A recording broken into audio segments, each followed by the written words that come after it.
Halo, selamat datang teman-teman di channel 19x19 TV. Saya dengan Yohanes Andrew. Jadi kali ini saya ingin menjelaskan mengenai Joseki pada poin 44 atau pada titik Hoshi. Jadi saya perlihatkan dulu ya Josekinya. Jadi hitam di Hoshi, putih, terus hitamnya di sini, putih di sini, hitam sini, terakhir putih sini. Ya, jadi ini Joseki yang paling simple gitu, yang paling dasar. Jadi untuk teman-teman yang ingin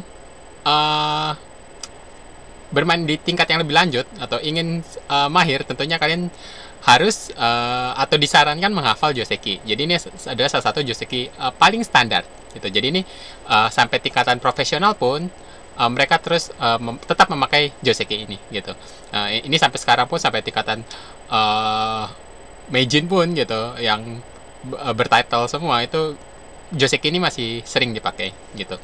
Oke, jadi saya akan jelaskan lagi ya. Jadi pertama-tama putih di sini tujuannya kan tentu saja untuk menyerang batu hitam di sini untuk merebut cornernya gitu. Ya, jadi Joseki memang biasa pada umumnya dia untuk menyerang suatu corner atau suatu sudut. Jadi misalkan kalau hitam pindah ke tempat lain, tentu saja putih bisa masuk gitu. Ya, tentunya variasinya bisa banyak sekali gitu. Bisa bermacam-macam gitu dan menjadi maaf, menjadi Joseki yang berbeda juga gitu. Menjadi pola Joseki yang berbeda juga gitu. Jadi salah satu biar nggak dikepung sama putih gitu kan. Putih bisa ada opsi di sini juga atau bisa masuk sini gitu.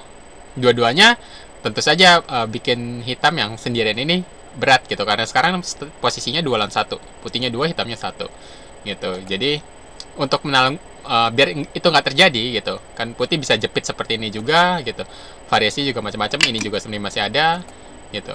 Jadi hitam jalannya di sini gitu. Oke, sebenarnya bisa aja sih hitam jalan di sini juga ada. Sekali lagi variasinya sangat banyak ya. Jadi ini nanti menghasilkan Joseki yang berbeda juga. Jadi yang pertama saya ingin menjelaskan adalah posisi di mana hitam jalan di sini dulu, gitu ya.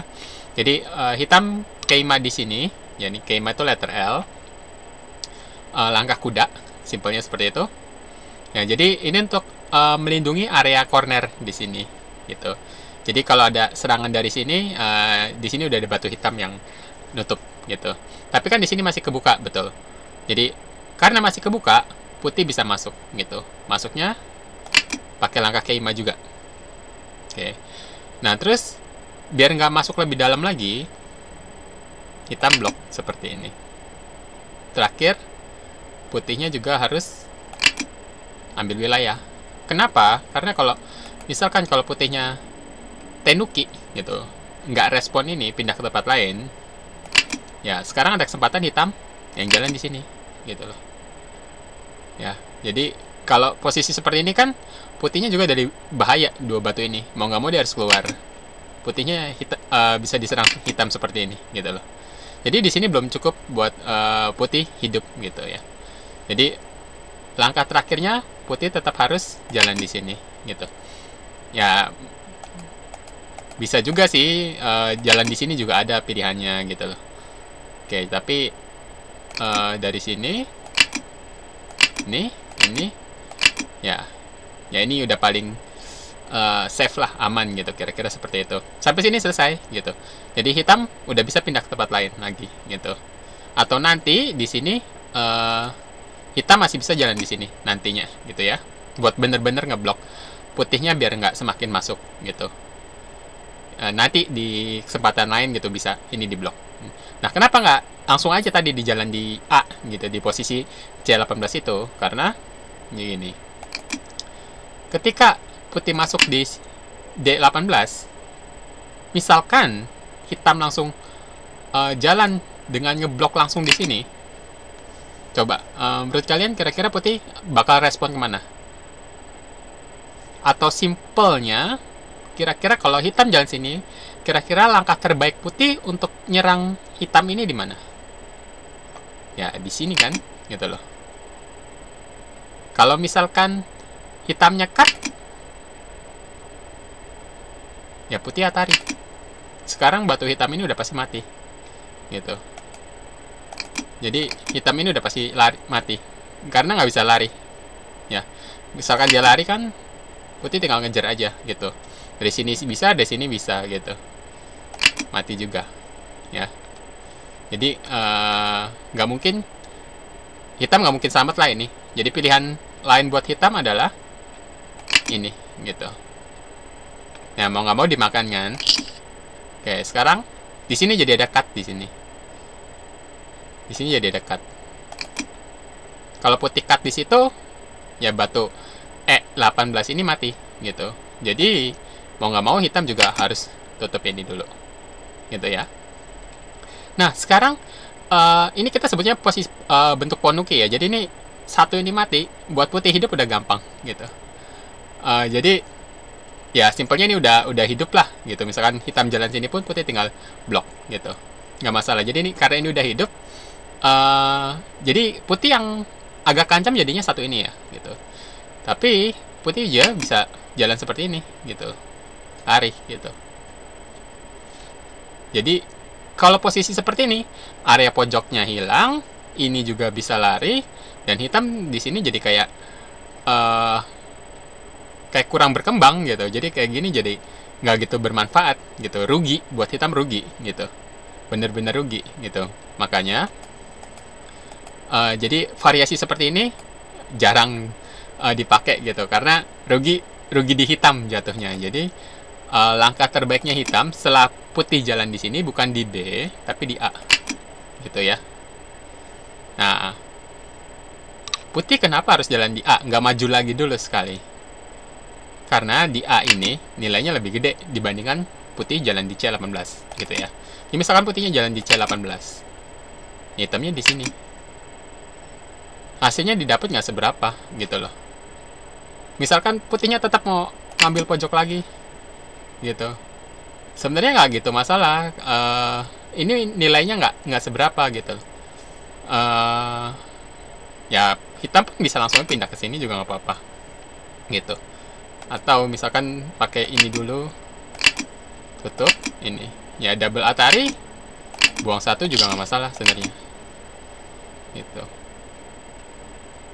Ya tapi mungkin kalau misalkan putih sini, ini diblok dulu juga masih bisa, putihnya Atari tutup aja, gitu. Ya tetap kurang baik lah, gitu sebenarnya.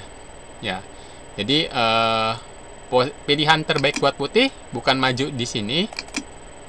Ya di sini masih oke, atau ya oke di sini terbaik, gitu ya. Buat Joseki yang umum di situ. Itu jadi dari sini putih atau hitam kan nextnya sekarang hitam jalan, hitam bisa langsung pindah ke tempat lain, gitu, main di tempat lain lagi, gitu ya. Oke, kalau putih ya juga kalau lanjutin di posisi ini sekarang poinnya kecil, jadi putih juga sebaiknya main di tempat yang lain, gitu. Tentu ada timing dimana nanti poin ini gede, gitu, buat hitam, karena kalau putihnya nggak respon juga, misalnya putihnya juga ke tempat lain, ya hitam jalan di sini, ini satu dapat, ya ini satu dapat, dan area putihnya sekarang jadi rusak, gitu. Ini bisa ditembus hitam nantinya, gitu. Jadi dua ini jadi kurang kuat sejak ada hitam di sini, gitu. Jadi nanti ada waktunya ketika hitam jalan di C18 ini jadi bagus, gitu ya.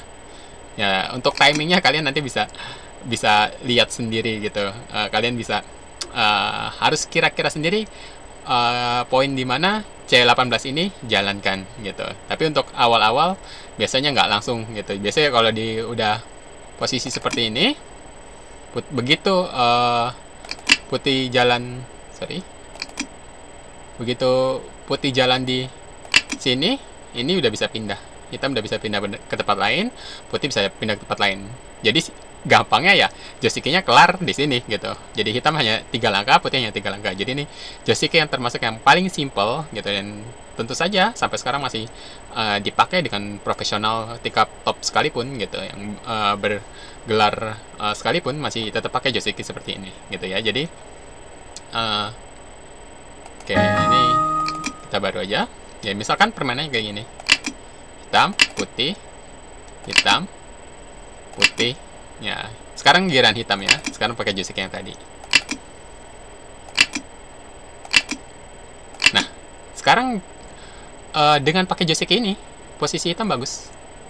Kalau kalian lihat baik-baik, ya jadi potensial wilayah hitam bisa bikin di sini, gitu ya. Kita pakai joystick yang sama lagi. Ini, hitamnya kemana? Hitamnya ke sini. Putihnya ke sini, hitam ke sini, putihnya ke sini, gitu. Ya, jadi sekarang potensi wilayah putih ini, gitu. Jadi untuk ngebentuk wilayah, ini joystick yang cukup bagus, gitu. Ya, jadi untuk kalian yang khususnya yang mau ke tingkat lebih lanjut, khususnya untuk main di papan 19x19, tentunya kalian wajib menghafal joystick, gitu. Karena semua akan menggunakan joystick untuk biasanya pada opening atau nyerang suatu corner, ya. Jadi untuk video kali ini kira-kira sampai di sini dulu.